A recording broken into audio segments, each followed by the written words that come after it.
Good day, Biochem students. Welcome to Rizal 101, or the life and works of Rizal. Today, we will be learning about Rizal Law, or the Republic Act 1425. It says it is an act to include in the curricula of all public and private schools, colleges, and universities the courses on the life, works, and writings of our national hero, Jose Rizal, particularly his two novels, The Noli Me Tangere and El Filibusterismo. So what is this law all about? The basis of this law started by Senator Claro M. Recto, who was the proponent or who proposed this bill. He actually sought to sponsor this bill at the Congress. So there are groups in this proposal that opposed because of some beliefs that it might violate some morals of the people. So particularly number one is the opposition of the Catholic Church. They believe that it would violate the freedom of conscience and religion. In short, there might be an attack on Catholic religion. So if you're familiar with the writings of Rizal, especially his novels that attacked the Catholic religion, so they are afraid that the young generation will also have a negative view of the church, so they oppose that. Next, of course, Father Jesus Cavana, who argued that the novels belong to the past and the teaching should no longer or should be disregarded because it might misrepresent our current condition. Father Jesus Cavana believed that this might disturb or misinterpret our religious conditions or current condition. So some other groups such as Catholic Action of the Philippines, Congregation of the Mission, Knights of Columbus. If you have gone to Intramuros, the office of Knights of Columbus is just a few meters away from the Catholic Bishops Association, Bishops Church. And then the law was also opposed by the Catholic teachers. So it's not only the church but the Catholic teachers. So on May 12, 1956, so the Committee of Education Chairman Laurel accommodated the objections of these groups. So they made some revisions to the law in order to accommodate the arguments of the opposition. So the bill specified that only college, university students would have the option of reading. Okay? So the bill was enacted on June 12, 1956. Right? So it has been taught or included in the curriculum. However, in 1994, the former President Fidel V. Ramos ordered the former DEX, the DEX or Department of Education and Culture or Culture and Sports to fully implement the law. They have received news that not all schools, not all universities are implementing the law. So he started the enactment so that all will be obliged. So what are the provisions of the law? First provision is the rededication of freedom and nationalism. That's actually one thing that they decided to enact the law, the implementation of the law, so that we will have a rededication of nationalism.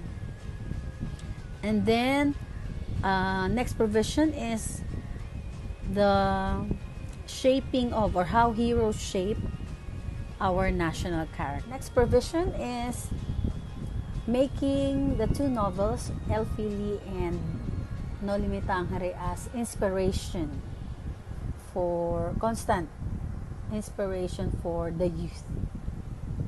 Okay? Another provision states that educational institutions should develop moral character, personal discipline, civic conscience, and duties of citizenship. Rizal Law is one way of reinculcating this conscience and discipline in the younger generation.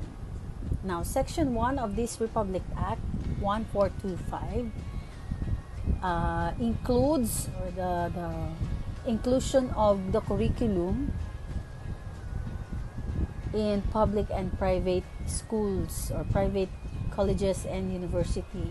Therefore, you are studying Rizal because whether you like it or not, whether you go to other universities here in the Philippines, you will be obliged, you are required to study Rizal, even if you are foreigner. So you really have to study. So this is part of it's a mandatory course. You cannot graduate without Rizal. Next section, or Section 2, states that libraries or the libraries of the university should provide number of original copies of the two novels. You can check through online sources of Noli and El Fili in our library. Alright. Section 3 talks about translation. So the Board of National Education caused the translation of Noli and El Fili as well as other writings of Rizal because it was not written in Filipino language. Section 4 states that the law prohibits the discussion of religion relative to this course. So I, as a Catholic, for example, just here to present to you what Rizal has written, how Rizal lived during his time, what he wrote about during his time. So these copies should not be construed or interpreted in a particular way. Section 5 states that the law was provided with 300,000 pesos fund in order to carry out, to implement this act. Section 6 is about the approval.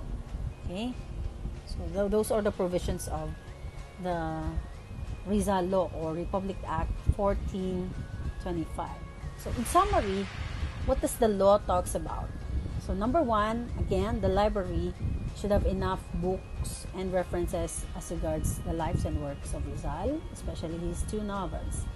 It should be of free distribution. However, we do not have the book because there are a lot of references for the Rizal book. So as regards references to Rizal, I do have here my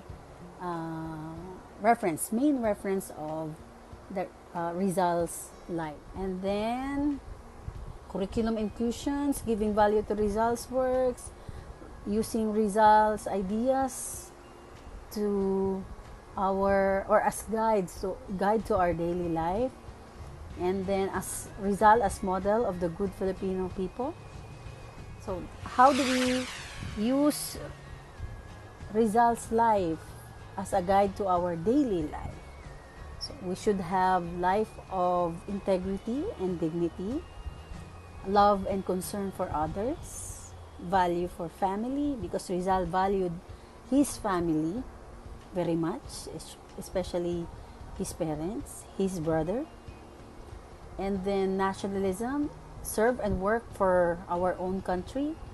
And I am hoping that when you graduate BCH, or probably for some of you who are in medicine track, you will give service to our country first, because that's one way of showing at least nationalism. But I am only hoping and praying that you will, because we are running out of doctors in this pandemic period. And the next guide is for patriotism. Rizal believed that we should patronize our local products. Some other values that this course or this Rizal Law wanted us to learn: the value of charity, honesty, courage and bravery, the value for truth. So everyone should believe in the truth and not the lies. Next is the value for education. Okay, so as a reflection, should the implementation of the law be continued from his generation onwards? So it's up to you to reflect. You don't need to really answer that. I have posted two questions in your LMS for you to answer. Okay.